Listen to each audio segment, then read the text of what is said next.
Bonjour à tous et bienvenue sur Tuto Blender. Dans cette vidéo, je vais vous présenter l'Asset Browser de Blender qui vient d'arriver dans la nouvelle version, la version 3.0 de Blender. Cette version est sortie en stable le 3 décembre. Je ne sais pas si vous notez la blague, mais ils ont fait exprès de sortir ça le 3 décembre parce que ça fait 3D. Donc voilà, petit aparté là-dessus. Et cette version a été très longuement attendue, à juste titre, parce qu'elle contient plein de super nouveautés, dont l'Asset Browser dont je vous parle aujourd'hui dans cette vidéo. Alors avant de commencer, comme d'hab, c'est une chaîne pour les débutants dans Blender, donc je vais vous présenter un peu mon fichier. Il n'y a pas grand chose, mais ça nécessite quand même peut-être un peu de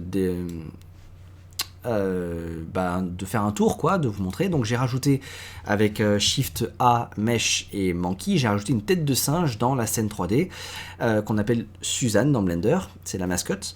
Je l'ai un peu tournée, un peu montée pour qu'elle soit assise sur qu'elle repose sur la grille de mon monde ici. Avec Shift D comme raccourci clavier, je l'ai dupliqué pour en avoir 5. Je lui ai rajouté un modificateur de type Subdivision Surface qui est là, et j'ai mis le niveau à 2, ça permet d'avoir un peu plus de géométrie et qu'elle soit un peu plus détaillée. Et ensuite je suis allé dans Objects et j'ai fait un Shade Smooth, ça c'est pour la lisser et que ce soit plus facetté, enfin que ce ne soit pas facetté. Vous pouvez aussi faire un clic droit sur l'objet et Shade Smooth si vous voulez lisser votre Suzanne. Donc ça c'est côté géométrie, tout ce que j'ai fait. Et ensuite j'ai aussi rajouté des matériaux. Et pour ça on va dans l'onglet des matériaux qui est ici. Et aussi on va se mettre en vue rendue. Comme ça on va pouvoir voir les matériaux. Donc il y a 5 types de matériaux différents. N'ayez pas peur, il n'y a rien de très compliqué dans ces matériaux là. Je vais un peu changer l'interface utilisateur. Je vais augmenter un peu ici la timeline. Et je vais changer le type de cette fenêtre timeline pour que ce ne soit plus une timeline mais le shader editor. Donc c'est la fenêtre qui vous donne une représentation nodale des matériaux qui sont ici. Et c'est un peu mieux de se représenter ça sous forme nodale. Donc là, pour la Suzanne bleue par exemple que j'ai sélectionné, j'ai ce nœud là qui est le Principled BSDF, qui est le nœud par défaut en fait lorsqu'on crée un matériau pour créer une certaine couleur de base sur l'objet. Donc par défaut ça nous donne ça, et tout ce que j'ai fait c'est que j'ai changé la couleur qui était blanche, enfin blanche un peu grise, je l'ai changé en bleu. C'est tout ce que j'ai fait sur celui-là, donc c'est vraiment pas compliqué. Ici pour le Suzanne Glass, en fait le grand nœud que vous avez vu tout à l'heure je l'ai supprimé et avec Shift A j'ai rajouté un autre shader. Ça c'était le Principled BSDF qu'il y avait tout à l'heure, je l'ai remplacé par le Glass BSDF. Et ça je l'ai connecté à la surface et c'est tout, j'ai changé aucun paramètre. Ensuite pour le gold, on revient sur le nœud par défaut, le Principled BSDF qui est là tout le temps. J'ai changé la couleur et là j'ai fait deux autres petits trucs, j'ai mis ça en métallique à 1 pour que ce soit du métal quoi, et le roughness je l'ai baissé pour que ce soit assez petit et pour que ce soit plus réflectif. Et c'est la même chose, le même paramètre qui est ici, là voilà, métallique à 1, roughness très bas. J'ai mis la même chose ici pour le cuivre, le copper, et juste en changeant la couleur pour que ce soit un orangé un peu plus marqué. Et le dernier, c'est le checker qui est ici. Alors ça, on a toujours notre Principled BSDF que je n'ai pas touché par défaut, il est resté de base. Et alors j'ai un add-on que j'ai activé dans Preferences, Add-ons qui s'appelle Node Wrangler. Et quand vous avez ça d'activé, ça vous donne plein de raccourcis super cool dans le node éditeur qui est ici, notamment si vous faites CTRL-T avec ce nœud de sélectionné, ça vous crée les 3 nœuds qui sont à gauche automatiquement, sauf celui-là qui en fait est différent. En fait il faut faire, donc si je fais Shift A, dans texture, à la base c'est un image texture qui vous met à la place. Moi je l'ai supprimé, à la place j'ai mis un checker texture qui est là. Et en fait j'ai changé les couleurs qui par défaut sont blanches et grises, je les ai mises en bleu et marron. En vrai, ça c'est la résultante de quelque chose que j'ai fait plus tard dans le tutoriel, mais comme c'est pas la première fois que j'enregistre ce tutoriel, loin de là, et j'ai oublié de le remettre à zéro ça, et donc c'est resté. Mais donc normalement j'avais modifié ça plus tard dans le tutoriel. Bref, ça c'est vraiment pour vous faire un aperçu global de ma scène. Alors je vais remettre ça en timeline, comme ça vous perturbe pas trop, je le redescends ça ici. Une dernière explication, c'est pour avoir le fond transparent comme ça. Je suis allé dans ici l'onglet de Render Properties, dans le sous-onglet Film, et j'ai cliqué sur Transparent qui est là. Et ça me permet de cacher le fond, parce que actuellement moi j'ai un world, donc j'ai un environnement qui a été mis en place avec une image HDR, et cette image HDR elle éclaire ma scène tout autour, et elle peut être un peu distrayante. Donc je préfère la désactiver, mettre ça en transparent. Et puis mes shaders sont quand même vachement classe, c'est vachement mieux de regarder ça que d'être distrait par le truc autour. Je suis même allé un peu plus loin, dans transparent, j'ai cliqué sur Transparent Glass qui permet de faire un rendu de vert ici un peu plus joli. Voilà. Ça, maintenant vous êtes vraiment à jour sur mon fichier Blender et comment il fonctionne. Donc maintenant on va parler de l'Asset Browser. Qu'est-ce que c'est? Donc vous allez entendre parler d'Asset Browser ou peut-être d'Asset Manager. La différence, il y a une différence qui existe entre les deux, mais dans le milieu, il est facile d'entendre des gens qui les mélangent ou qui vont facilement parler de l'un en voulant parler de l'autre et qui font des lapsus. En vrai, la petite différence, c'est qu'un Asset Browser, le browser c'est pour naviguer, c'est comme l'explorateur de fichiers dans Windows ou dans Linux. Le browser va vous permettre de naviguer à travers vos assets. Et le manager va vous permettre de gérer vos assets. Ça, c'est la simple différence que vous auriez si vous allez sur Internet et que vous voyez une fois écrit manager, une fois écrit browser, vous saurez distinguer les deux. Et ensuite, ça c'est le deuxième mot, Asset Browser, mais le premier c'est Asset. Donc Asset c'est une nouvelle notion dans Blender, on introduit la notion d'asset dans Blender. Qu'est-ce qu'un asset? C'est un élément, on va dire, c'est un élément. Donc l'Asset Browser va être une bibliothèque en gros, qui va vous représenter plein d'éléments que vous allez pouvoir utiliser, réutiliser. Et un élément techniquement dans Blender, en fait c'est un data block, c'est un type de données. Il y a plusieurs types de données dans Blender. Les plus faciles à se représenter, c'est les objets, par exemple. Les objets sont un type de données. Donc là, toutes mes Suzanne, en fait, tout ce qui est dans Shift A, Mesh, ici, et même Curve, Surface, tout ça, ce sont des objets, et c'est un type de données. Ensuite, vous allez avoir les matériaux qui sont un autre type de données séparées. Vous allez avoir des systèmes de particules. Là, on rentre dans un truc un peu plus conceptuel. Mais un système de particules, c'est un type de données en particulier. Une pose, lorsque vous faites de l'animation et que vous mettez votre personnage dans une pose en particulier, c'est un type de données aussi. Donc ça, c'est encore plus conceptuel. Et voilà, vous en avez plein. Actuellement, parce que l'Asset Browser vient d'arriver dans Blender, c'est un tout nouvel outil. C'est la première fois qu'une version stable de Blender a cet outil-là, on en est aux prémices. Donc c'est le début de cet outil qui est arrivé dans Blender. Il ne supporte que 4 types de données dans Blender: les matériaux, les objets, les poses, comme je vous disais, de personnages, et les environnements, le world, comme je vous l'ai expliqué un peu plus tôt ici. Ça c'est aussi un type de données qui est pris en compte par Blender. Plus tard, il y aura d'autres types de données qui vont être rajoutés et qui sont attendus. Il y en a plein dans Blender, des types de données. Moi, celui que j'attends en particulier, c'est celui qui gère les collections, parce que pour l'instant, un objet peut être un asset, mais plusieurs objets ne peuvent pas être un seul asset. Donc voilà, ça c'est un truc que j'attends par la suite, mais qui est en développement et qui arrivera dans les prochaines versions de Blender, assurément. Et donc l'Asset Browser va juste être un type de fenêtre différente que celle que vous avez actuellement, enfin un nouveau type de fenêtre qui apparaît et qui va vous permettre de visualiser un ensemble d'objets ou de types de données que vous avez marqués comme étant des assets dans d'anciens fichiers et de réutiliser ces données dans n'importe quel projet que vous voudrez, facilement. Alors, un peu d'historique dans Blender sur cette méthode de faire, parce que à la base, ce que ça vous permet de faire, c'est de réutiliser quelque chose que vous avez déjà créé au préalable.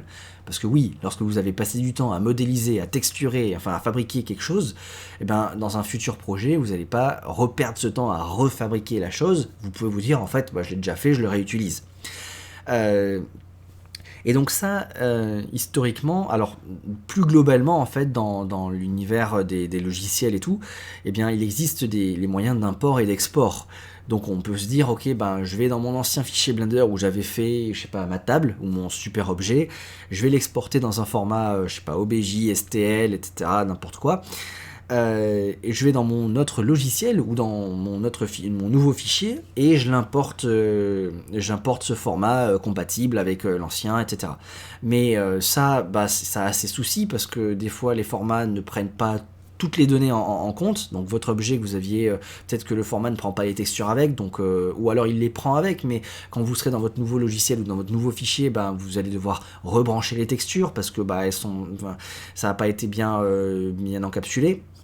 Donc les formats d'import-export, c'est bien, mais ça a ses limites. Donc Blender, c'était déjà dit avant, nous on a l'avantage d'avoir notre propre format .blend, et si vous voulez naviguer d'un point blend à un autre point blend, eh bien il n'y a pas de raison que ce soit compliqué et qu'on se complique la vie avec des formats externes à Blender. Donc ils avaient déjà leur format de point blend, et on pouvait, avec les outils de Link et de Append qui sont ici, facilement récupérer des objets ou des données d'un ancien fichier Blender sans avoir à aller réouvrir l'ancien fichier Blender dans un Blender séparé, dans une fenêtre séparée, de devoir faire des manips et tout ça. On gagne du temps parce que là je clique sur Append, ça m'ouvre un explorateur de fichiers, je peux venir dans un fichier Blender. Alors là, qu'est-ce que j'ai fait? J'ai double-cliqué trop rapidement et ça m'a fait une erreur. Je pense qu'en gros, vous pouvez naviguer directement dans l'ancien fichier, récupérer les données qu'on voulait et les importer facilement. Oui, en fait, l'erreur que ça m'a faite, c'est parce que j'ai voulu faire un append dans le même fichier que celui qui est ouvert actuellement. Donc ça marche pas. Il fallait trouver un autre fichier Blender différent. Donc on gagnait un peu de temps là-dessus.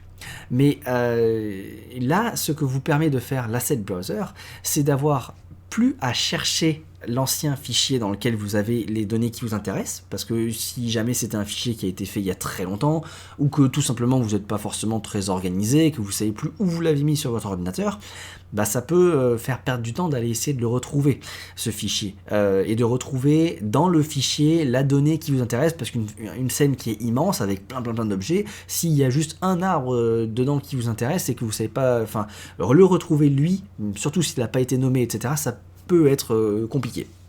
Là, avec l'Asset Browser, vous allez avoir une fenêtre qui va changer, qui va vous faire une prévisualisation de tous les objets que vous aurez notés comme étant des assets, et vous n'aurez plus qu'à les cliquer, glisser, déposer dans votre scène pour les ajouter. Et ça vous fait gagner un temps fou. Donc voilà l'utilité qu'aura ce nouvel outil. Alors, restez encore un tout petit peu avec moi avant que je vous montre quel bouton appuyer, comment faire quoi, si, ça. Je vais vous présenter une petite diapo pour vous... alors, j'ai changé de fenêtre trop vite. Pour vous présenter un peu la logique derrière, comment c'est mis en place, comment on met en place ça. Vous le mettez en place une fois, en fait, normalement, et ensuite, vous profitez, quoi. Après l'effort, le réconfort. Donc ça, c'est un diapo très simplifié de votre ordinateur, avec un dossier que vous allez définir comme étant votre bibliothèque, une de vos bibliothèques, parce que Blender va vous permettre d'avoir plusieurs bibliothèques bien définies. Donc vous allez devoir rentrer dans les préférences utilisateurs le lien d'accès vers le dossier que vous aurez défini comme étant votre bibliothèque d'assets. Dans ce dossier-là, vous allez pouvoir enregistrer autant de fichiers Blender que vous voulez, des fichiers Blender particuliers, parce que dans ces fichiers Blender, vous aurez des objets que vous aurez notés comme étant des assets. Et donc, Blender, ensuite, lorsque vous ouvrirez n'importe quel nouveau Blender, là j'ai mis un dossier avec un point d'interrogation pour dire que ça peut se trouver n'importe où sur l'ordinateur, vous n'êtes même pas obligé d'enregistrer ce fichier Blender, vous pouvez juste ouvrir Blender par défaut. Et Blender, parce que dans ses préférences utilisateurs, vous aurez spécifié le chemin d'accès vers votre dossier bibliothèque, il aura accès directement à vos assets. Il saura où les trouver, il pourra vous les présenter directement sans que ces assets soient chargés dans votre fichier Blender. Donc vous pourrez voir visuellement tous vos assets dans votre fichier Blender sans vous dire en fait, mon Blender il est super lourd parce qu'il contient ces données-là. Non, en fait ces données seront stockées dans d'autres fichiers Blender ailleurs. Ça c'est voilà théoriquement comment ça fonctionne. Gardez ce schéma en tête, ça peut vous aider à mieux visualiser comment derrière ça va fonctionner quand je vais vous le montrer en pratique, parce qu'on va beaucoup faire ce jonglage entre les fichiers Blender, le fichier Blender dans lequel vous créez vos assets et vous les enregistrez dans vos dossiers bibliothèques, et le fichier Blender où vous utilisez les assets, qui est n'importe quel fichier Blender que vous avez ouvert pour un projet, un nouveau projet que vous voulez faire. Et je vais faire la jongle beaucoup entre voilà, le fichier Blender où je crée les assets et le fichier Blender où j'utilise les assets. À partir de là, votre dossier de bibliothèque dans lequel vous rangez vos assets, vous pouvez l'organiser de différentes manières. Il y a deux écoles en vrai, vous allez faire un mix des deux je pense, mais soit vous enregistrez un fichier Blender dans lequel vous avez tous vos assets d'enregistrer, c'est comme ça vous vous y retrouvez, ça veut dire que dans votre dossier vous avez un fichier Blender et à la limite vous pouvez dire par type, vous pouvez dire que ça c'est je sais pas moi, si vous avez des personnages, ça c'est des elfes, et puis ensuite vous avez un autre fichier Blender avec tous les orques et un autre fichier Blender avec tous les nains, et enfin voilà.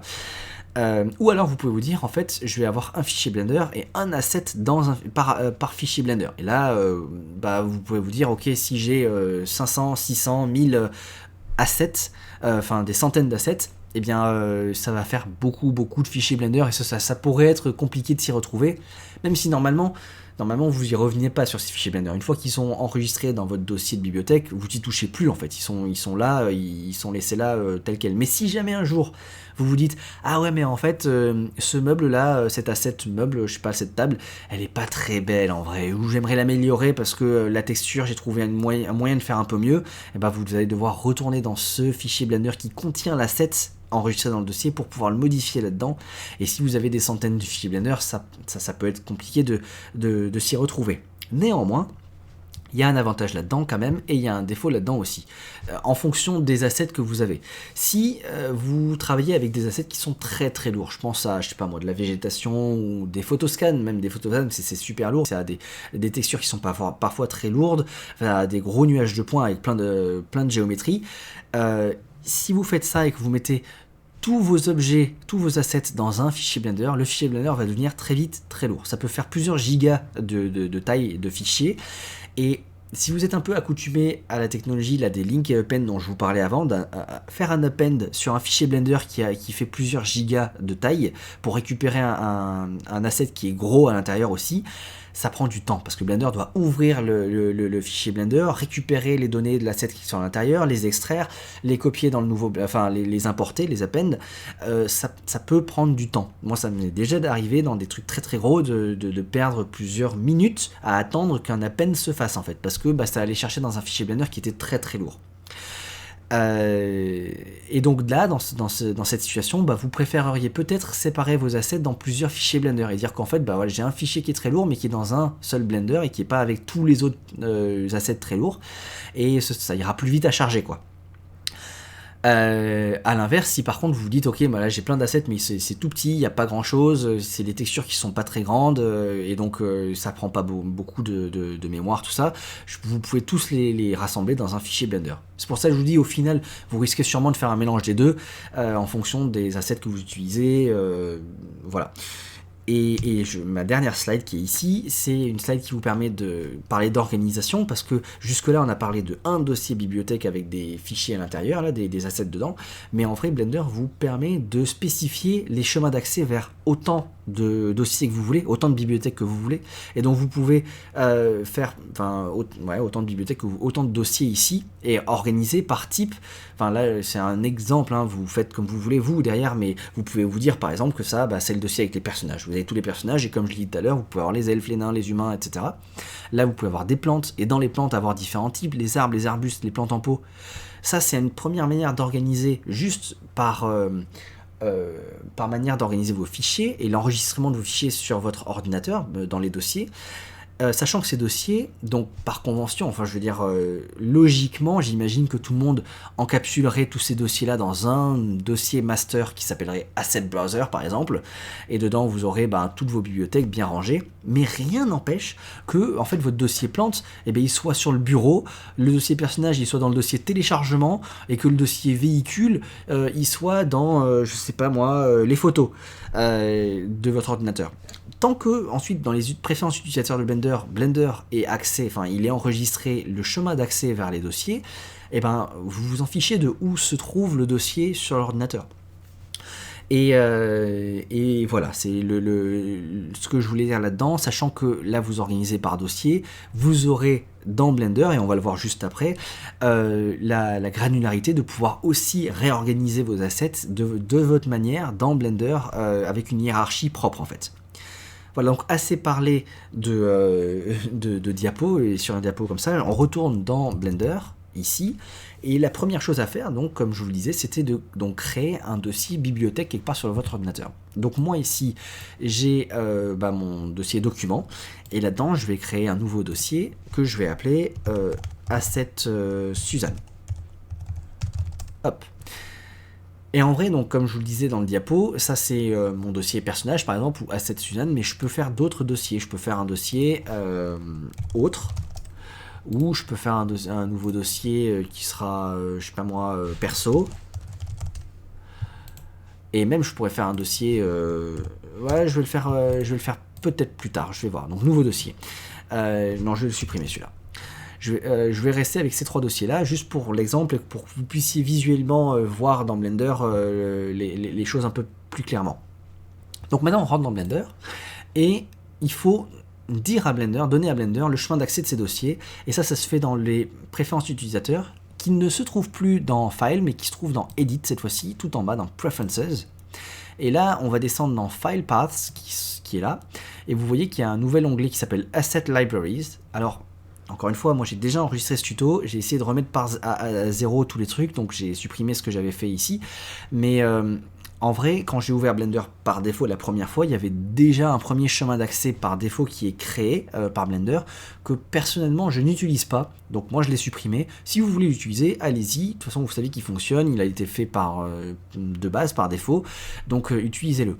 Moi je l'ai supprimé, et ensuite vous pouvez cliquer sur le petit plus pour en créer des nouveaux. Alors quand vous cliquez sur plus, ça vous ouvre un explorateur de fichiers, et moi on va aller directement dans Documents. Là on trouve les 3 dossiers que je viens de faire avec vous, et je vais cliquer sur Asset Suzanne, et je vais Add Asset Library, donc je vais l'ajouter en tant que bibliothèque d'assets. Et ici je peux spécifier un nom, d'ailleurs je dois spécifier un nom, pour que ensuite visuellement dans l'interface utilisateur je puisse associer, enfin savoir à quoi ça représente, ce que ça représente. Et ça je vais l'appeler Suzanne. Et ensuite, je vais en faire d'autres, parce que Blender me permet d'avoir plusieurs dossiers de bibliothèque. Donc si je remonte d'un cran, je vais faire autre, ici, Asset Library, je vais appeler ça autre, hop, sans l'astérix, et avec le plus, je vais faire le dernier aussi, perso, Add Asset Library, et perso. Voilà, une fois que ça c'est fait, pensez bien à enregistrer Save Preferences, et faites-le même si l'Autosave Preferences est activé, parce que moi ça m'est arrivé dans un enregistrement avant que ça ne l'ait pas enregistré, ça, et donc je me suis retrouvé comme un con après, je me suis retrouvé bête après quand j'ai ouvert, quand j'ai fait mon tuto. Bref, enregistrez vos préférences utilisateurs, et ça enregistre ces trucs là. Voilà. Maintenant qu'on a ça de fait, je vais vous montrer le nouvel éditeur dans Blender qui donc c'est un type de fenêtre. On va changer encore une fois la timeline parce qu'on s'en sert pas, et on va la changer en forme d'asset browser. Vous voyez qu'ils ont fait une icône ici de bouquin parce que c'est une bibliothèque d'assets, et donc si on change là-dedans, on se retrouve avec notre asset browser qui pour l'instant est vide parce qu'on a spécifié qu'aucun de nos types de données dans Blender étaient des assets. Et on voit qu'on a une région à droite, une région à gauche. Les raccourcis clavier T et N fonctionnent pour la droite et la gauche comme dans la vue 3D en fait. N ici pour la gauche et T pour la droite, enfin l'inverse. Voilà, je me suis mélangé. Et on ne voit aucun asset dans l'asset browser pour l'instant. On va en créer, on va en rajouter. Et tout naturellement, on va ajouter nos Suzanne parce que je les ai pas fait pour rien en fait. Donc pour ça, on va sélectionner notre Suzanne. On va aller dans l'outliner qui est ici. Alors pour vous expliquer l'outliner, j'ai fait 2 collections. La collection Suzanne Asset qui contient toutes mes Suzanne, et la collection 7 qui contient ma caméra et ma lampe. Donc ça on s'en fiche un peu pour l'instant du set. On va se concentrer sur mes Suzanne, et pour rajouter un objet en tant qu'asset, on fait un clic droit sur cet objet et on clique sur Mark as Asset. Et là on voit que il n'y a pas rien qui s'est passé, rien ne s'est passé dans l'asset browser, mais ici dans l'outliner, ma Suzanne récupère les petites icônes dont je vous parlais tout à l'heure, de bouquins là pour spécifier que c'est devenu un asset. Sauf que on ne le voit pas l'asset ici. Et pourquoi? Parce qu'en fait, je ne sais pas pourquoi, je sais pas pourquoi ils ont fait ça, mais par défaut, ils n'ont sélectionné rien par là. Et je pense que par défaut, il faudrait que All soit tout le temps cliqué. Donc si vous aviez rien, sachez que juste en cliquant sur All, vous allez pouvoir voir tous les assets que vous avez enregistrés dans votre fichier. Unassigned aussi, vous verrez vos assets, mais je reviendrai sur Unassigned un peu plus tard dans ce tuto pour vous expliquer à quoi ça correspond. Donc là j'ai un asset, génial, youhou, il a été créé, et je peux venir le drag et le drop dans ma scène, et voilà, on voit que ma Suzanne bleue vient d'être ajoutée à ma scène Blender. Ça c'est super cool. Donc je peux supprimer Suzanne qui est ici, et je vais ajouter les autres Suzanne. Alors plutôt que de faire un par un, sélectionner mon objet, clic droit, marque as asset pour chacune des Suzanne qui sont ici, je peux sélectionner une, faire un shift-clic pour en sélectionner plein, ou même une boîte de sélection comme ça pour sélectionner plusieurs Suzanne, faire un clic droit et marque as asset, et là je le fais pour toute ma sélection. Et on voit que Blender l'a fait très rapidement, il a rajouté les autres Suzanne, et un autre point à noter, c'est qu'il a généré automatiquement une image, une icône de prévisualisation de l'asset en question. Qui est plutôt représentative, sauf qu'il y a quelques défauts. Elle est pas texturée, on voit pas la texture dessus, alors que vous l'avez bien vu quand j'ai rajouté ma Suzanne bleue, le matériau est resté avec, le matériau est gardé et conservé. Donc ça, ce serait bien qu'on voit le matériau dessus. Et puis voilà, c'est tout. Et des fois, dans certains cas, c'est assez moche. Donc il y a une option qui vous permet de soit recharger la prévisualisation, l'icône de prévisualisation ici, avec les petites flèches. Si jamais j'avais modifié ma Suzanne, alors là, je suis sur quelle Suzanne? Je suis sur la bleue. Imaginons que sur ma Suzanne bleue ici, je viens de faire une modification et que hop, maintenant elle a une corne sur la tête. Ça, c'est pas répercuté sur l'icône de prévisualisation. Pour ce faire, et pour régénérer automatiquement une image, on clique sur les deux petites flèches, et là voilà, ça traduit bien la représentation de ma Suzanne qui est là. Alors moi je vais pas faire ça, parce que c'est moche, et parce que j'en ai besoin pour plus tard de faire cette modif de corne. Vous avez la deuxième possibilité qui est au-dessus, de pouvoir sélectionner un fichier sur votre ordinateur, donc une image, en fait une icône que vous auriez faite vous, que vous voudriez utiliser à la place. Et ça, on le fera juste un peu après. Notez aussi à côté dans ce panneau que vous pouvez changer le nom, name Suzanne Blue, mettre une description, un auteur, rajouter des tags. Il y a plein de choses qui sont plutôt pratiques ici pour pouvoir retrouver l'objet. Ou même lorsque vous voudrez partager vos collections avec d'autres personnes, que vous pouvez spécifier ici. Ça me fait penser avec le nom que lorsque vous modifiez le nom qui est ici, que je mets test derrière, et bien ça modifie le nom là, et ça le modifie aussi dans mon outliner là-dedans. Et inversement, si je suis dans mon outliner et que je modifie le nom dans l'outliner, ça fait la répercussion dans l'asset browser et là aussi. Donc voilà. Maintenant qu'on a rajouté nos objets en tant qu'asset, on va aussi rajouter les matériaux. Comme je vous ai dit, c'est un autre type de données qui est aussi supporté par Blender. Donc pour ce faire, j'ai sélectionné ma Suzanne bleue, je suis dans l'onglet matériaux, je peux faire un clic droit sur le matériau qui est ici et faire Mark as Asset, et on voit que ça m'a généré une icône de prévisualisation sur une sphère et ça me l'a rajouté en tant qu'asset avec mes autres Suzanne à côté. Alors ça me l'a mis sous forme de sphère parce que dans mon onglet Preview ici, je suis en représentation par sphère. Mais vous ne le saviez peut-être pas, mais on peut représenter avec la prévisualisation ici le matériau sur d'autres formes en fait. Ça peut être un cube, ça peut même être une petite orbe comme ça de matériaux. Vous avez peut-être déjà vu ça dans des sites de vente de différents matériaux en ligne. Des fois ils mettent ça sous forme d'orbe comme ça. Bah là, si je fais ma petite double flèche là alors je sélectionne mon bleu, si je fais la double flèche pour recharger la prévisualisation, de la régénérer, et ben cette fois-ci ça va me le faire sur cette orbe qui est la même qu'ici. Donc à vous de choisir ce que vous préférez. Là c'est quoi le liquide? Ah, j'avais jamais vu celui-là.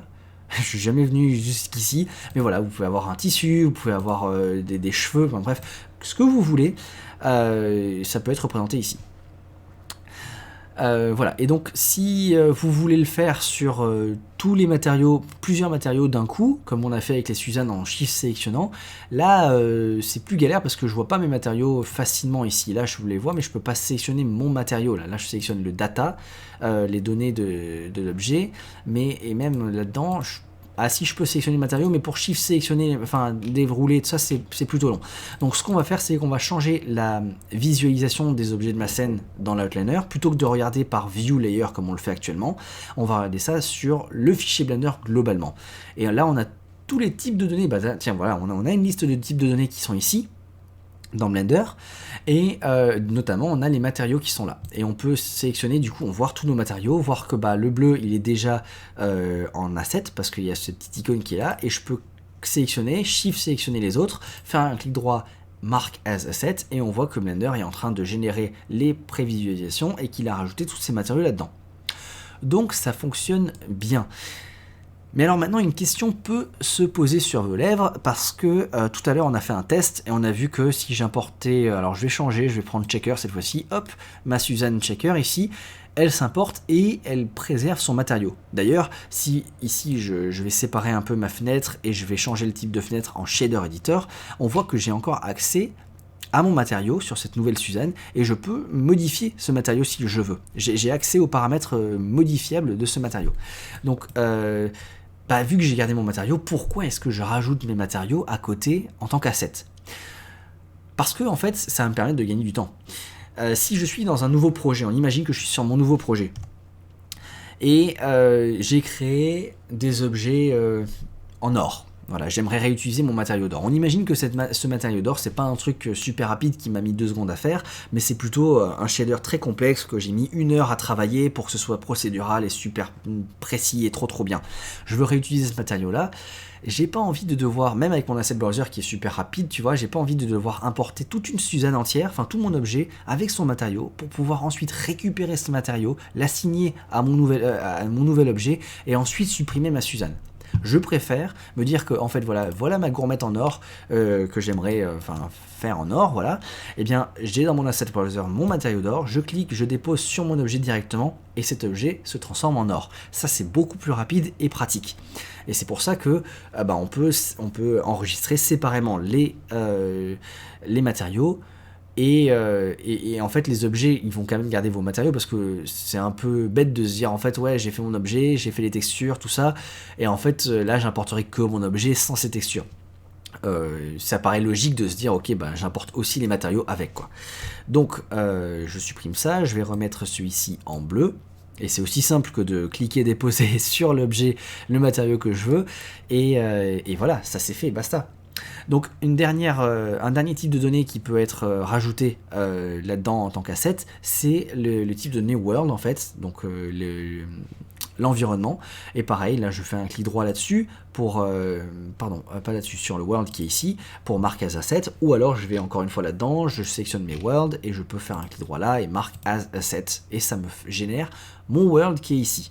Alors, comme on le voit des fois, la prévisualisation qui est générée, elle n'est pas super belle. Enfin, moi j'aurais fait autre chose que ça. Donc, je vais vous montrer comment générer. C'est simple en fait, mais on va quand même le faire parce que c'est une chaîne de débutants et ça va vous montrer 2-3 trucs pour la caméra et Suzanne lorsque je fais mon propre rendu ici pour une Suzanne. Donc, je vais faire l'image de prévisualisation de cette Suzanne bleue.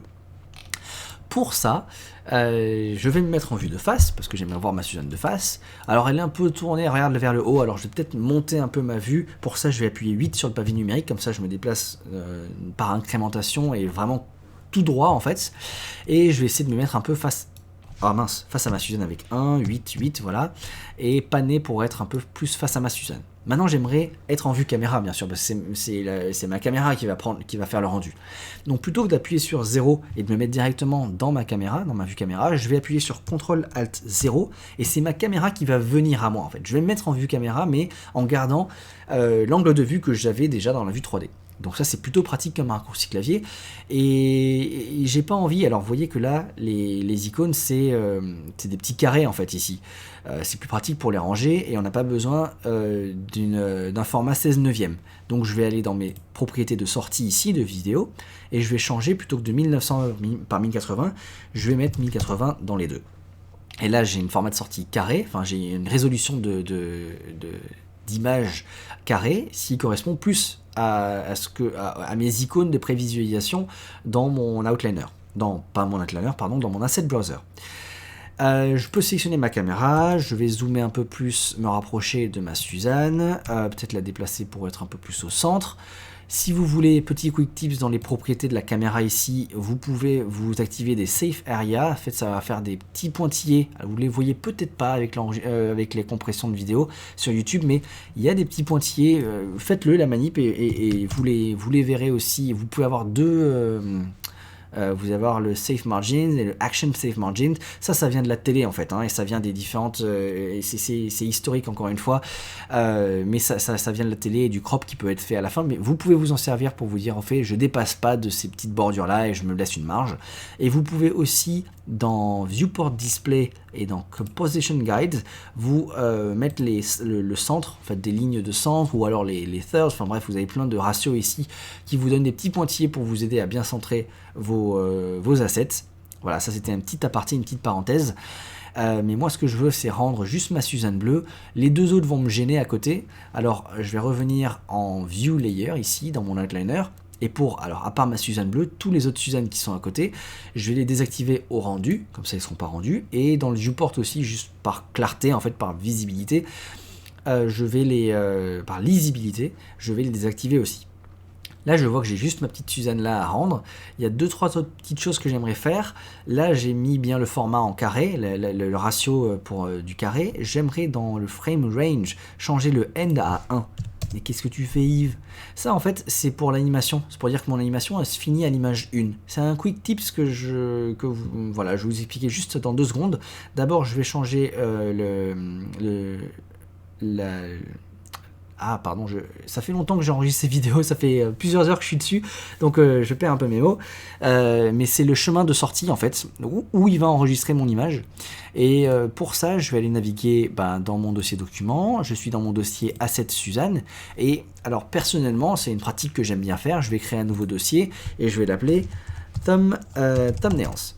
Et dans ce dossier Thumbnails, je vais enregistrer mon image de sortie et je vais l'appeler icon underscore Suzanne underscore blue. Voilà. Et accept. Donc maintenant, mon image s'enregistrera dans ce dossier-là avec le nom icône Suzanne blue. C'est du PNG, c'est de l'RGBA pour avoir de la transparence derrière. Et donc c'est tout bien, c'est ce que je veux. Maintenant, on va faire le rendu, et plutôt que d'appuyer juste sur F12, ce qui va juste faire le rendu d'une image, je vais appuyer sur CTRL F12. Et CTRL F12, ça fait un rendu d'animation. Et quand ça rend l'animation et que le format de sortie c'est des PNG, c'est pas un AVI JPEG ou un truc comme ça là, c'est des PNG, et chaque image de mon animation va être enregistrée sur l'ordinateur, puis il va rendre la suivante, il va l'enregistrer sur l'ordinateur, rendre la suivante, l'enregistrer sur l'ordinateur, etc. Sauf que moi, mon animation, elle se termine à l'image 1. Donc il va rendre l'image 1, l'enregistrer sur l'ordinateur, et puis c'est fini. Ça y est, il a fait son travail. Et donc ça, c'est pour ça que j'ai mis le N à 1. Voilà, donc là, normalement, si j'ouvre dans Documents et Assets Suzanne et Thumbnails, j'ai mon icône qui a été enregistrée ici.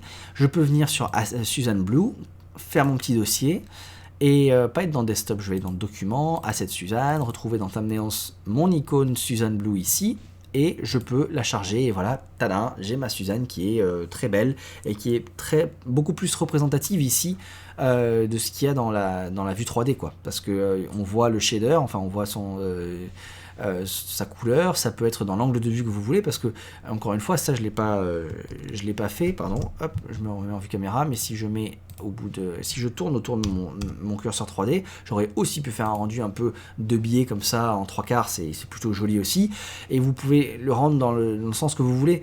Là, Blender il automatise le rendu, et ça se trouve c'était pas l'angle de vue que vous vouliez. Et d'ailleurs, j'aimerais préciser encore un truc, c'est que vous voyez que là, ma Suzanne, elle est bien droite, posée droite. Et d'ailleurs, quand je l'importe dans Blender là et que je fais que je glisse, dépose ici, elles sont pas identiques ces deux Suzanne. Celle-ci est bien droite, alors celle-là a été tournée. Pourquoi est-ce qu'il fait pas la même chose que ce que moi je l'avais fait ici? C'est parce que là, dans les données de ma Suzanne ici, lorsque je clique ici, les données de position et de rotation surtout de ma Suzanne, j'ai tourné ma Suzanne, donc elle est tournée à moins 35,7 degrés, mais j'ai pas appliqué cette rotation. Alors que Blender, quand lui il va récupérer mon asset, il va les récupérer avec toutes ces transformations par défaut. Donc la position à 0, la rotation à 0, le scale à 1 et les dimensions les bonnes dimensions qu'a mon objet, bien sûr, ça il peut pas modifier quoi. Donc si je voulais que ma Suzanne elle soit intégrée comme ça, tournée, il faudrait que j'applique cette rotation, que je dise que cette rotation à moins 35,7, c'est en fait le 0, c'est la rotation normale de mon objet. Et pour ça, il faut faire un CTRL A, c'est pas SHIFT A, c'est CTRL A, il faut appliquer la rotation. Et quand je fais ça, vous voyez que ma rotation, elle est appliquée à 0, 0, 0. Et maintenant, si j'intègre ma Suzanne, pouf, elle va être intégrée en billet comme celle-là, à côté. Voilà, donc ça, faire attention à ça, sinon vous ne comprendriez pas. Pareil, si ma Suzanne était super grande ici, là, si je l'agrandis, elle est très grosse, mais j'ai pas appliqué le scale, donc quand je l'intègre ici, eh ben, il le fait quand même, ça c'est bizarre. Est-ce que c'est un truc qu'ils ont mal codé ? J'avais jamais vraiment fait le test, je l'ai fait là en freestyle pendant l'enregistrement. Et ben il le fait quand même, il garde la taille là-dessus, par contre il garde pas la rotation. Ça et je sais déjà pour avoir testé ce truc qu'il garde pas la position non plus. La position il la remet à 0. Donc je pense que c'est position et rotation qu'il remet à 0, mais il garde la taille que vous auriez fixée ici. À noter. Bon bah très bien. Je découvre en même temps que vous des trucs, c'est génial. Hop, ça on va le remettre à 1, on va supprimer les deux autres Suzanne qui sont à côté, et on va réafficher en fait toutes les Suzanne qui sont autour, parce que c'est plus joli à voir dans notre vue 3D.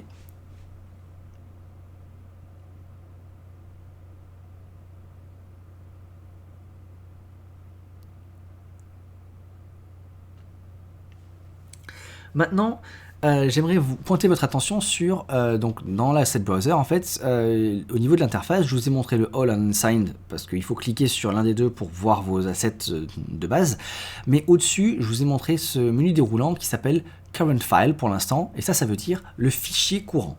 Donc là, on se trouve dans notre fichier Blender courant, qu'on n'a même pas encore enregistré. Donc là, lui, il a un asset browser avec des assets, mais par rapport à la diapo que je vous ai faite au début, c'est pas logique. Comment est-ce qu'il peut retrouver ces assets alors que on n'a même pas enregistré ce fichier Blender dans le dossier qu'on a créé, notre dossier bibliothèque? Parce que pour l'instant, le fichier actuel dans lequel vous vous trouvez constitue en soi ça aussi une bibliothèque. Il a accès à ces données parce que ça fait partie du fichier Blender. Donc tant qu'il se trouve dans le fichier Blender courant, il a accès à ces données. Maintenant, on va déjà premièrement enregistrer le fichier Blender, CTRL-SHIFT-S, là où il faut, donc dans Document, Asset Suzanne, et donc pas dans Thumbnails, mais ici, et on va l'appeler Suzanne.blend, ça c'est très bien, hop, enregistrer. Donc maintenant, ces assets existent aussi dans le dossier bibliothèque qu'on a défini et qu'on a bien spécifié dans les préférences utilisateurs qui sont là. Mais on se trouve toujours ici dans le current file, c'est ça que j'aimerais que vous notiez parce que c'est un menu déroulant qui va vous donner soit accès au current file qui est là, le fichier courant dans lequel vous le trouvez, soit aux différents dossiers que vous avez enregistrés, et donc c'est là que vous pouvez accéder aux autres bibliothèques que vous avez créées sur votre ordinateur. Donc là, si je clique sur Suzanne, eh bien il va trouver les mêmes assets parce que dans le dossier Suzanne que vous avez enregistré, la bibliothèque Suzanne, vous avez un fichier Blender. Hop, si je viens ici et que je ne suis pas dans Thumbnails, vous avez un fichier Suzanne, qui est celui qui est ouvert, qui contient des assets. Donc lui, en allant regarder le dossier Suzanne ici, il trouve tous ces assets-là. Mais si je vais dans le dossier autre, dans lequel je n'ai enregistré aucun fichier Blender avec aucun asset dedans, eh bien, il ne trouve rien. Et pareil pour perso, eh bien, il ne trouve rien non plus. Voilà. Ça, c'était pour vous expliquer en fait la manière de rechercher vos assets. Et on va faire le test. Alors avec Suzanne ici, on voit nos assets, mais vous pouvez vous dire, ok, mais il y a accès parce qu'on est dans le même fichier Blender, donc c'est normal, etc. Donc ce qu'on va faire, c'est qu'on va ouvrir un autre fichier Blender tout neuf. On va pas fermer celui-là, on va revenir dessus après, mais on va ouvrir un autre fichier Blender tout neuf. Voilà, il s'ouvre avec le splash screen. On clique ailleurs et on va directement aller regarder notre asset browser. Hop, asset browser. Et donc, pour l'instant, on ne trouve rien. Vous vous dites, ouais, mais vous avez dit qu'il retrouverait facilement, automatiquement l'accès aux données, parce que, encore une fois, on se trouve dans Current File. Donc là, si on va chercher dans notre bibliothèque Suzanne, eh bien, magie, on retrouve nos assets. Et là ces assets, ils n'existent pas dans ce fichier Blender.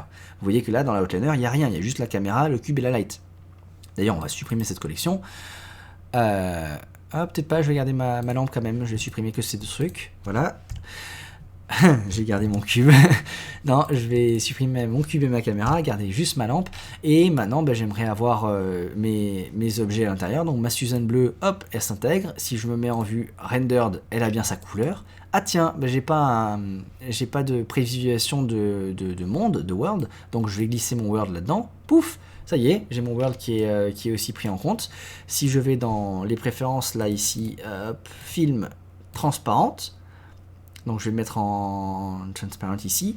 Je vais le mettre aussi en cycles, voilà, et GPU pour moi, parce que je préfère, comme ça c'est plus rapide.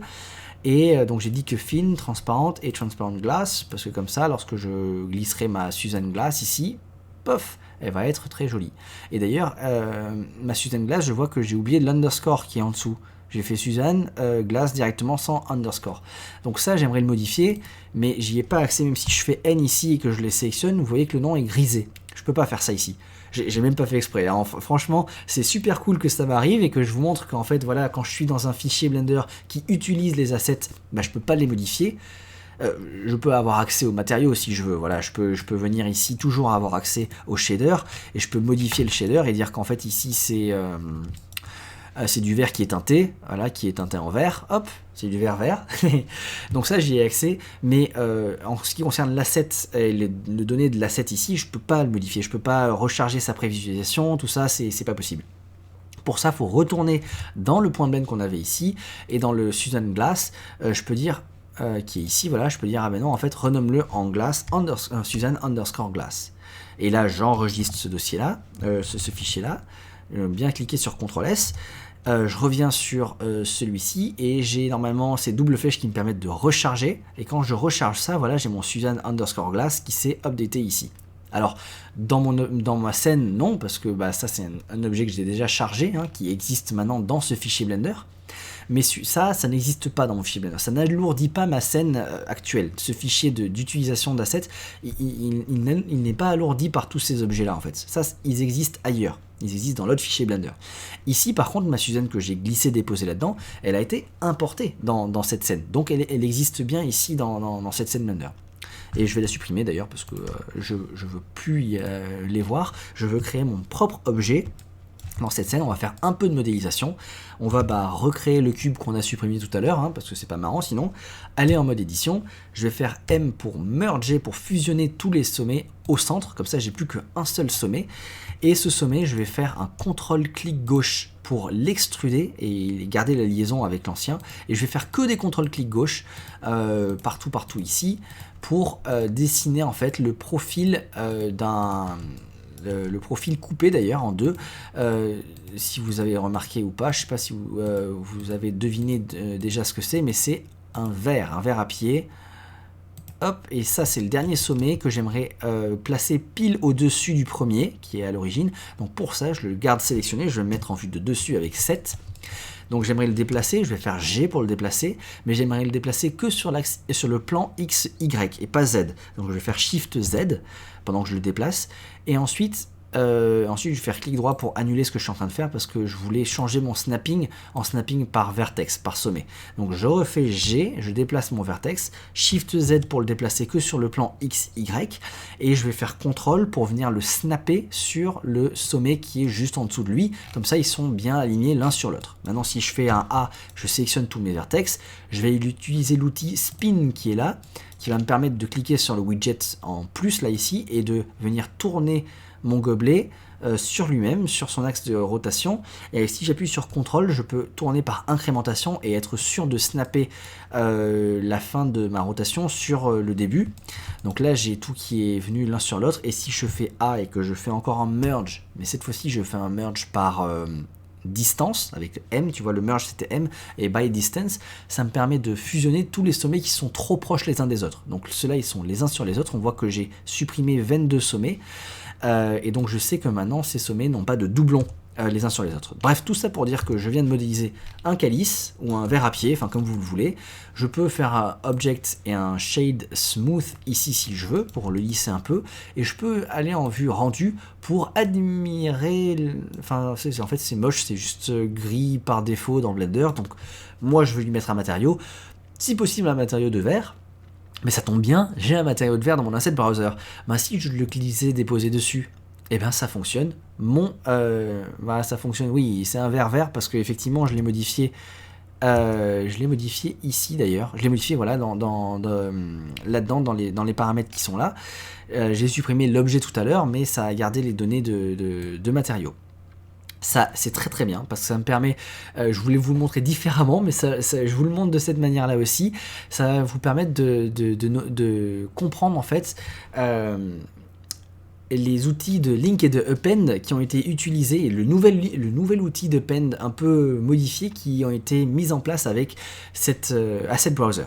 Donc j'allais vous le montrer avec des Suzanne que j'allais glisser, déposer dedans, genre par exemple si je prends le Suzanne Gold qui est ici, voilà, j'ai un Suzanne Gold qui est là. Si je refais un autre Suzanne Gold qui est à côté, c'est très bien. Maintenant, si je veux modifier ce Suzanne qui est là, cette Suzanne qui est là, alors je veux plus être... voilà.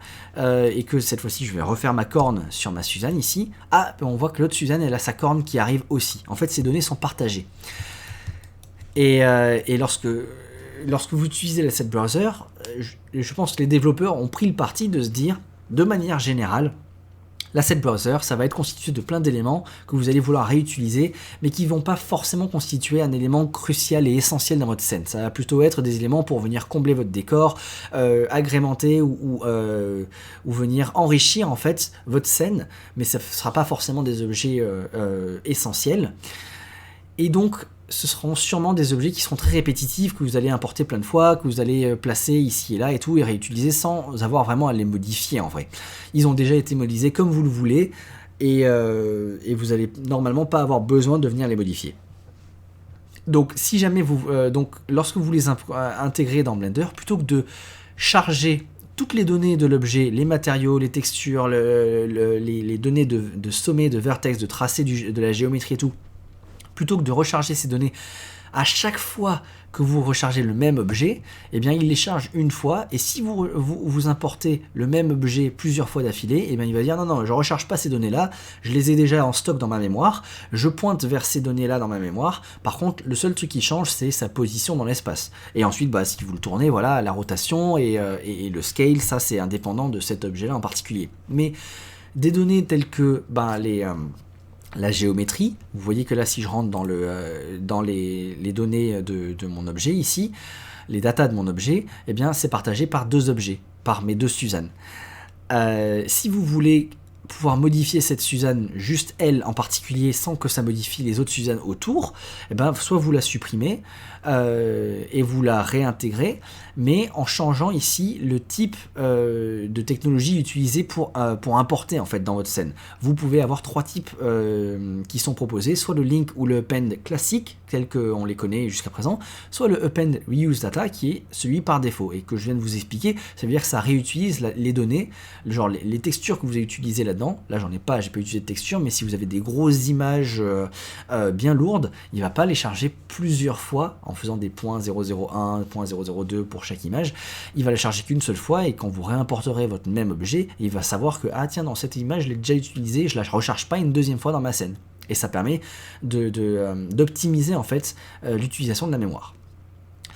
Et les link et append classiques sont les link et append que vous connaissez. Je ne m'attarde pas sur les fonctionnalités de link et append, c'est des fonctionnalités vraiment basiques. Vous avez plein de tutos sur internet qui vous montreront comment s'en servir, qu'est-ce que ça fait, la différence entre les deux.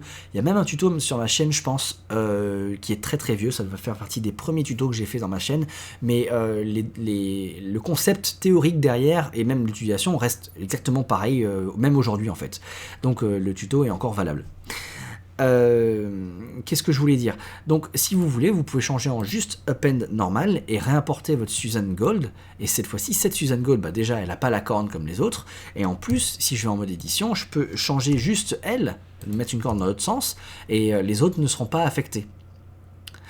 Si je refais sur reuse data, par contre, quand je refais ma Suzanne ici qui va venir, et ben voilà, ça réutilise les datas de la dernière que j'ai faite, parce que voilà, c'est la dernière chose que je viens d'apporter. C'est une petite gymnastique à se faire si jamais vous souhaitez modifier vos trucs, mais je pense pas que vous en aurez trop besoin. Et une dernière chose, alors je vais en remettre plusieurs, je vais remettre d'autres Suzanne ici. D'ailleurs, cliquer déposer ici, ce serait avec un reuse data, c'est la même chose que de faire un alt D en fait. Hein. Si vous faites alt D, vous faites une duplication de votre Suzanne en gardant le lien en fait de données. Et donc toutes ces 5 Suzanne là que je viens de faire à la fin, elles ont toutes les mêmes données. Si je suis encore une fois ici dans les datas de mon objet, ça c'est la géométrie, c'est le data de géométrie de mon objet. Vous voyez qu'il y a un petit 5 qui signifie que ces datas de géométrie sont partagées par 5 objets qui sont mes 5 Suzanne. Et pareil dans mes matériaux, vous verriez que il y a ce truc là, donc ça veut dire que c'est un fake user, c'est encore différent. Mais on va rester sur les données pour l'instant. Ces Suzanne là utilisent 5 fois les mêmes données. Donc si vous voulez modifier les données que de cette Suzanne là par exemple, vous pouvez cliquer sur ce petit 5 et donc plutôt que de 003 c'est passé à 004 et ça a enlevé le 5 parce que maintenant c'est partagé par personne d'autre en fait. Et ces Suzanne là continuent d'avoir un 4 cette fois-ci parce que les données sont partagées par 4 autres objets. Mais cette Suzanne là, lorsque je vais en mode édition et que je modifie ma corne, eh bien ça ne modifie que sur cette Suzanne et pas sur les 4 autres, alors que les 4 autres oui. Là je vais faire une petite parenthèse promo pour moi, parce que j'ai créé un tout petit add-on qui nous aide. En fait, lorsque vous avez plusieurs objets comme ça qui partagent les mêmes données, peut-être que la première fois, vous avez besoin de partager ces données, de faire plein d'instances d'un même objet, et de dire, ok, toutes ces instances, je les modifie simultanément, et c'est trop bien. Mais ensuite, vous allez peut-être avoir une sélection de genre cette Suzanne-là, et celle-ci aussi, eh bien, elles ont besoin de cette corne, mais j'aimerais qu'elles aient aussi une deuxième corne. Mais pas les autres. Donc, eh bien, je peux venir sur cette Suzanne, je peux cliquer sur le petit 7, puis je peux venir sur cette Suzanne-là, et je peux cliquer sur le petit 6, et faire ça un par un pour tous mes objets. Ou alors, si il y en a plein, et que vous ne voulez pas cliquer à chaque fois sur le nouvel objet, cliquer sur le numéro, sélectionner changer d'objet, cliquer sur le numéro, etc. Vous pourriez vous dire, parce que c'est un truc qui existe dans Blender, c'est une convention un peu dans Blender, qui se dit, en fait, lorsque j'ai sélectionné plein d'objets, voilà, je sélectionne tous ces objets qui partagent le même... Non, celle-là, non. Si, elle partage aussi les mêmes données. Plein d'objets qui partagent les mêmes données. Et vous dire, maintenant, je vais faire un Alt, je vais appuyer sur Alt et clique sur ma propriété ici. Et normalement, quand vous faites ça et que vous changez une propriété là-dedans en appuyant sur Alt, toute la sélection va bénéficier de ce changement-là.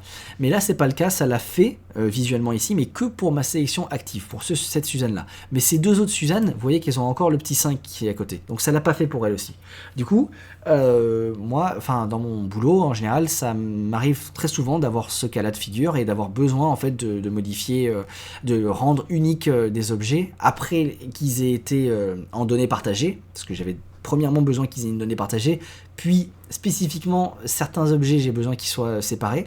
Dans ce cas là, je sélectionne tous mes objets à séparer comme ça, et je clique juste sur le All Selections to Single User, c'est un petit bouton que j'ai fait, et quand je clique sur ça, ça passe par tous mes objets, et ça les rend uniques en fait pour les données de géométrie.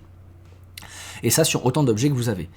Et donc ça c'est un petit add-on que vous trouverez le lien dans la description, ça s'appelle One Click Single User comme ici, et vous trouverez ça sur le Blender Market. Le Blender Market c'est un site, c'est une plateforme de vente de trucs de Blender en fait, ça peut être des add-ons, ça peut être des tutoriels, ça peut être des objets, ça peut être plein de choses. Si vous êtes créateur et que vous voulez vendre vos trucs dans Blender, vous pouvez aller sur le Blender Market et créer un compte et puis commencer à vendre des trucs là-dessus. Voilà, fin de la petite parenthèse là-dessus, et en retournant au tuto, il y a encore quelque chose de majeur à venir expliquer, c'est la notion d'organisation. Et juste, il faut que j'utilise ce mot pour que ça déclique dans votre tête et que vous disiez « Ah oui, c'est vrai que là, du coup, ça fait un peu fouillis. » Là, juste en un seul bloc ici devant moi, j'ai des matériaux, j'ai des objets, j'ai un world, j'ai plusieurs types de données qui sont balancés comme ça pour moi devant moi, sans réelle grosse organisation. Alors oui, il y a une première organisation qui a été faite au niveau des dossiers, comme si vous le voulez, comme on peut le voir dans ce menu déroulant, parce que j'ai mon dossier Suzanne, mon dossier autre, perso, et donc je pourrais avoir effectivement une première catégorisation en disant, comme je prenais dans mon diapo tout à l'heure, un exemple de ça c'est tous mes personnages, ensuite il y a tout mon mobilier, mes véhicules, il peut y avoir toutes mes plantes, etc. Et effectivement, ça rangerait par catégorie bien tous mes assets. Mais j'aurais pas de moyen il faut garder ça en tête, il n'y a pas moyen du coup de voir côte à côte les assets qui sont dans le dossier Suzanne et les assets qui sont dans le dossier autre. Donc à aucun moment vous pourrez voir visuellement là dans votre asset browser les deux côte à côte en fait. Ou alors, si vous voulez vraiment le faire, on peut tricher, on peut dire, vu que ça c'est un éditeur de fenêtres, vous pouvez séparer votre fenêtre en deux, dire que vous avez deux assets browser, et dans celui-ci vous voyez les dossiers Suzanne, et dans celui-là vous voyez le dossier autre. Ça c'est faisable, effectivement, là vous pourrez voir côte à côte, en faisant N ici et N là, et même T, une fois que vous avez déjà ce que vous voulez, vous pourrez voir côte à côte les résultats de différents dossiers en fait, différentes bibliothèques. Mais comme je vous le disais dans la diapo aussi, il y a un autre moyen de pouvoir organiser vos assets dans l'asset browser en soi dans Blender. Et ça c'est en utilisant des catalogues. Et les catalogues c'est encore un nouveau concept dans Blender qui ressemble beaucoup aux dossiers que vous avez sur l'ordinateur ou même juste aux collections qui sont ici, mais pour l'asset browser. Et c'est là qu'on s'intéresse à ce qui se trouve ici. Là vous avez deux catalogues en fait qui sont déjà par défaut présents, qui seront tout le temps là, qui ne peuvent pas être supprimés. Il y a le catalogue All qui a la particularité de dire ok je montre tous les assets qui sont dans le dossier qui est spécifié ici. Donc soit on est dans un dossier en particulier, soit on est dans le current file, dans le fichier courant. Et vous avez le unassigned qui dit ok je montre tous les assets qui ne sont assignés à aucun catalogue. Sauf le catalogue All, bien sûr, parce qu'on est obligé d'être dans le catalogue All. Donc, comme on n'a créé aucun catalogue, nous, personnellement, il n'y en a aucun qui a été créé à côté, Unassigned, il montre tous nos assets, forcément, parce qu'ils ne peuvent pas être assignés à un catalogue qui n'existe pas. Donc, on va créer des catalogues. Ça, c'est le petit plus qui est ici à côté. Donc, le All, c'est le main, en fait. C'est un peu comme votre scene collection qui ne peut pas être supprimé et qui est là par défaut parce qu'il faut un référentiel. Il faut quelque chose dans lequel tout soit. Donc, le All, il va contenir d'autres nouveaux catalogues que vous aurez créés à côté, que vous faites un plus et vous pouvez faire plein de catalogues. Et là, vous pouvez dire, en fait, vous pouvez séparer comme vous voulez. Peut-être que tout à l'heure, j'avais dit qu'on n'est pas dans le dossier Suzanne, mais dans le dossier plante, et on aimerait avoir une plante, on aimerait avoir les arbres, puis les arbustes, puis les plantes en pot, puis les plantes grimpantes, etc. Ou alors, vous pouvez vous dire, en fait, dans mon premier catalogue, j'aimerais tous les mèches, tous les maillages, enfin les objets. Ensuite, j'aimerais tous les matériaux qui sont en dessous. Puis, j'aimerais toutes les systèmes de particules. Puis, tous les worlds. Et vous pouvez aussi organiser de cette manière-là. À vous de gérer de la manière dont vous le voulez. Sauf que je viens de penser à un truc à l'instant, c'est que je vais rester sur le truc des catalogues que je suis en train de faire, mais je vais pas le faire ici. Ça sert à rien de le faire ici.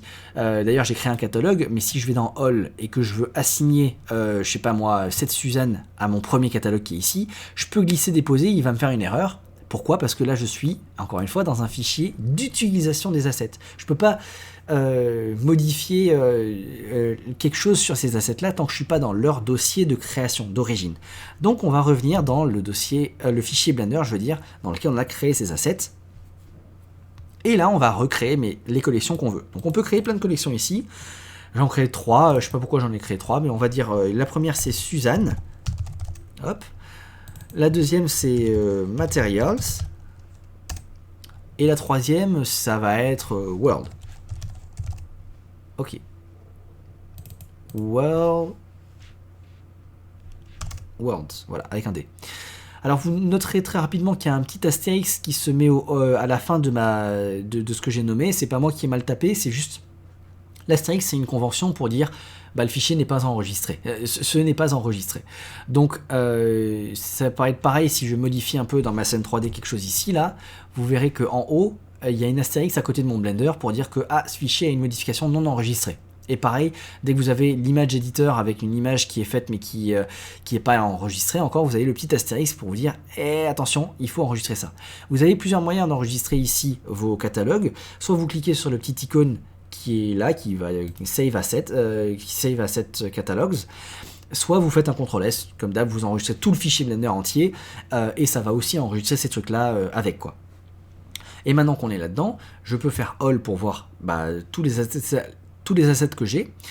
Je vais le mettre en current file, et quoique ça peut fonctionner dans Suzanne aussi, je pense, et je vais sélectionner toutes mes Suzanne avec une boîte de sélection. Je drag drop, et je vais déplacer mes Suzanne sur mon catalogue Suzanne, Et maintenant, quand je vais dans Suzanne, j'ai mes Suzanne. J'ai pas le reste des assets, parce qu'ils ne sont pas assignés à ce catalogue-là, mais j'ai mes Suzanne aussi. Et quand je vais dans Unassigned, je vais avoir tous mes assets, sauf les Suzanne qui, elles, ont bien été assignées au catalogue Suzanne. Donc maintenant, je peux venir cliquer, drag, déposer World dans World, et les Materials, il est vide, donc je peux venir prendre mes matériaux qui sont ici, avec une boîte de sélection, ou alors je peux faire un clic, Shift, clic pour en sélectionner plusieurs, et drag drop là-dedans pour les mettre dans mon Materials.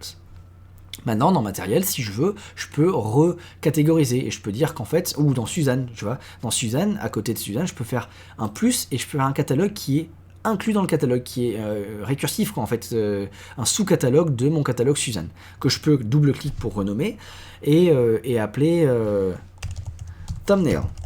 Ok, et là-dedans, je vais prendre ma Suzanne qui a un thumbnail. D'ailleurs, elle n'y est pas. Pourquoi elle n'y est pas? Elle est où d'ailleurs? Unassigned. Ah ben, elle est pas assignée. Donc, ma Suzanne n'est pas assignée ici. Je vais la mettre dans les Suzanne. Et dans mes Suzanne, je peux prendre ma Suzanne qui a un thumbnail et je peux la mettre là-dedans. Et donc, c'est là qu'il y a une différence entre les catalogues et des dossiers classiques que vous connaissez sur l'ordinateur, dans un explorateur de fichiers. C'est que dans un dossier classique, moi, quand je viens ici et que, par exemple, dans Documents, j'avais mon dossier Assets Suzanne, quand je clique dans Assets Suzanne, je vois mon dossier Thumbnails, mais je vois mon fichier Blender Suzanne, et je vois le Suzanne.blend 1, ça c'est le backup là, de mon fichier Blender, et j'ai aussi le dossier .4 ici, qui est quelque chose que vous devez garder, hein, qui va apparaître lorsque vous aurez lorsque vous aurez enregistré et fait des assets, et surtout fait des catalogues, parce que ça permet à Blender de savoir repérer dans quel catalogue se trouve quoi, et enfin voilà, c'est un dossier qui est utile pour le système d'asset browser de Blender, et qui est créé par Blender là-dessus. Donc gardez-le ce truc là, c'est important.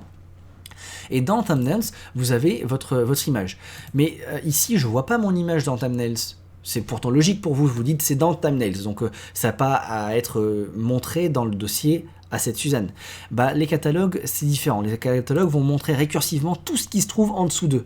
Donc dans mon catalogue Suzanne, oui, j'ai une visualisation de ma Suzanne Blue, alors qu'elle se trouve dans Thumbnails en vrai. Elle est rangée à cet endroit-là, mais elle est visible dans le dossier parent, dans le catalogue parent, en fait. Et ça, récursivement, aussi loin que vous le voulez, en fait. Et je peux créer d'autres catalogues au niveau Suzanne, qui seront à côté du Thumbnail, qui seront même niveau hiérarchique que Thumbnail, et je peux dire que celui-là, c'est No Thumbnail.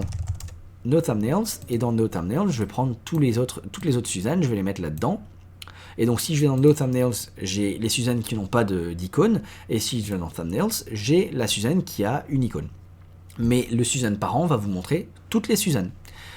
Voilà, c'est plutôt intelligent et bien de le faire de cette manière-là. Moi, je trouve, en tout cas, c'est très pratique parce que ça vous permet de juste plus précisément aller ranger vos assets par catégorie et dire, ok, ben moi, là, je veux précisément voir tel truc. Ok, je vais dans la sous-catégorie qui m'intéresse. Sinon, je veux tout voir, donc je vais dans All ou je vais juste dans la catégorie globale qui m'intéresse, quoi. Donc, moi, j'aime bien cette manière de ranger cette hiérarchie pour ranger ces assets. Une autre chose qui vous permettrait de spécifiquement aller rechercher un asset en particulier, c'est la barre de recherche qui est en haut à droite ici. Et là, je peux cliquer sur World. Alors, il n'y a aucun World dans ce catalogue que j'ai sélectionné, mais si j'étais dans All, hop, je vais trouver mon World parce qu'il est forcément dans mon fichier Blender et je l'ai enregistré quelque part ici. Voilà, donc ça c'était World. Enfin, ça c'était la barre de recherche. À côté, vous allez avoir de quoi changer la taille de prévisualisation de vos icônes. Donc, par défaut, c'est sur Small, mais vous pouvez mettre en Tiny, c'est encore plus petit. Et vous pouvez aller jusqu'à très Large, qui est énorme en fait. Et Regular, qui est un entre-deux. Voilà, à vous de voir qu'est-ce que vous préférez. C'est plus visible quand c'est grand, mais on en voit moins, donc quand c'est plus petit, on en voit plus, voilà, à vous de voir. Et à côté, il y a les filtres, j'avais jamais vraiment trop regardé à ça, mais vous pouvez filtrer par type de données. Effectivement, là, comme je vous le disais, si vous voulez, vous pouvez réorganiser par type de données à droite là et dire qu'en fait les catalogues que vous faites, c'est un catalogue matériel, un catalogue machin, mais à la limite vous pouvez vous mettre en all et dire en fait moi je veux que voir des matériaux, et dans ce cas là dans les filtres vous désactivez tout ce qui n'est pas matériaux, hop, et ça va vous montrer que les matériaux, non, ça fonctionne pas comme ça. Là, je pensais. Qu'est-ce qu'ils disent? Show Material Data Blocks. Ok. Show Action, Show Objects. Donc là, ça devrait ne pas montrer les objets. On est d'accord? Peut-être qu'il faut rafraîchir? Non. Ou alors c'est parce que je suis dans All. Dites-moi, si je prends mes Suzanne ici et que je les mets dans Materials avec mes matériaux, et que je vais dans mon dossier matériaux, collection matériaux. Non, bah ça n'a pas l'air de fonctionner leur truc ici. Ou alors je n'ai pas compris. Ok, bon bah j'ai pas dû comprendre leur truc. Et ça c'est pour le tab pour faire afficher et cacher, c'est le N en fait, qui est ici. Voilà, voilà. Si vous voulez supprimer un catalogue, vous pouvez, donc si vous en avez fait plusieurs ici, un de trop, vous pouvez faire un clic droit dessus et delete catalogue. D'ailleurs, vous pouvez le rename par là aussi, et vous pouvez faire des new aussi en même temps. Mais ça, c'est la manière de supprimer un catalogue que vous auriez fait. Ensuite, lorsque vous avez donc des astérix, vous voulez vous enregistrer, bien sûr. Et lorsque vous repassez dans votre fichier ici qui est là, alors ça c'est les catalogues que j'avais fait au début, mince, j'ai refait un plus, c'est pas ce que je voulais faire, je vais delete tout ça, hop, et que vous voulez voir les catalogues que vous avez fait dans votre fichier à côté, et vous pouvez faire ça pour recharger le fichier. Bien sûr, l'effet démo fait que ça ne fonctionne pas, je vais enregistrer tout mon fichier Blender ici, et repasser sur ce fichier là, et lorsque je fais la flèche, et ça ne fonctionne pas. Alors pourquoi ça ne fonctionne pas? Ça devrait, juste en rafraîchissant ici, ça devrait rafficher ça. Mais je pense qu'il faudrait que j'enregistre ce fichier Blender. Je vais essayer ça. Je vais enregistrer ce fichier Blender, File, Save As, et je vais l'enregistrer sur mon bureau. J'ai déjà fait ce tuto, j'ai déjà enregistré ce truc-là. Save As. Et maintenant, je vais faire un revert. Ce qu'on appelle un revert, c'est considérer le revert comme je ferme Blender et je le réouvre automatiquement. Enfin, je réouvre le même fichier automatiquement. Donc là, je fais un revert, pouf. Donc ça m'a fermé Blender et réouvert le même fichier que je viens de fermer. Et là, vous voyez que ça a rafraîchi et j'ai bien mes catalogues qui s'affichent. Donc il faudra passer par le côté j'enregistre mon fichier Blender d'utilisation d'assets là et je le réouvre si vous voulez mettre à jour vos catalogues. C'est vraiment dommage que ce bouton rafraîchissement ne rafraîchisse pas les catalogues automatiquement. Ah, mais j'ai une idée, peut-être qu'en fait il n'avait pas accès au fichier le fichier qu'on a créé ici, le cats. Il l'avait pas encore noté qu'il y en avait un. Donc à tester, là on va faire le test en direct. Si je refais un changement de catalogue, si par exemple ici je crée encore 5 catalogues, voilà, ce sera bien visible, que je les enregistre évidemment, ok, et que je repasse là-dessus. Maintenant je peux faire ce bouton de rafraîchissement et voilà, cette fois-ci il les rafraîchit automatiquement juste avec ce bouton là. Ce qui s'est passé, si c'était pas encore très clair pour vous, c'est que là, j'ai fait ça en direct avec vous et j'étais en train de faire ces trucs-là. J'ai créé les catalogues alors que ce fichier de lecture était déjà ouvert. Et quand j'ai enregistré la première fois que j'ai fait les catalogues ici et que j'ai enregistré le dossier, Blender, il a créé donc le fichier blenderassets.cat qui est là, qui permet de donner des informations à Blender sur il y a des catalogues, ces assets sont enregistrés dans tel ou tel catalogue. Tout ça alors que mon fichier Blender de lecture, enfin ici d'utilisation d'assets, était déjà ouvert, déjà créé. Donc lui, il avait aucun moyen de savoir par défaut comme ça, quand je l'ai ouvert et quand je l'ai créé par défaut, ce fichier Blender, il savait pas qu'il y avait un point 4 qui avait été, le document texte qui avait été créé à côté. Et donc il a fallu que je le réouvre et que je lui donne cette information que ce fichier existe pour que ensuite, lorsque je fais un rafraîchissement, il sache qu'il y a ce fichier, qu'il peut aller lire dessus, qu'il peut savoir qu'il y a des nouveaux trucs qui sont là. Voilà, bref, en gros, une fois que ça a été fait, maintenant ça se rafraîchira et vous pourrez faire le lien entre les deux. Voilà, voilà, et je pense avoir fait un tour assez grand déjà de tout l'asset browser. Je suis allé assez en détail dans tout ce qui dans tous les paramètres. La vidéo doit être super longue, je sais pas combien de temps elle dure, j'ai pas de timer à côté pour me dire combien de temps j'ai enregistré, mais ça doit, je pense, facilement faire 1 heure que je suis dessus. Donc j'espère avoir tout couvert, j'espère que c'était assez clair, assez fluide pour vous. Je sais que je me répète beaucoup et que des fois je vais dans des explications qui sont peut-être pas nécessaires pour beaucoup d'entre vous, mais je veux toucher un maximum de débutants et je sais que ça peut être frustrant pour des débutants de pas comprendre ce qui se dit parce que ça a été expliqué d'une manière et on a l'impression que c'est passé vite fait comme ça. Donc si vous avez des questions, n'hésitez pas en commentaire. Et puis je vous dis à la prochaine pour d'autres tutos sur cette version 3.0 de Blender qui est vachement cool. Et ben voilà. Ciao!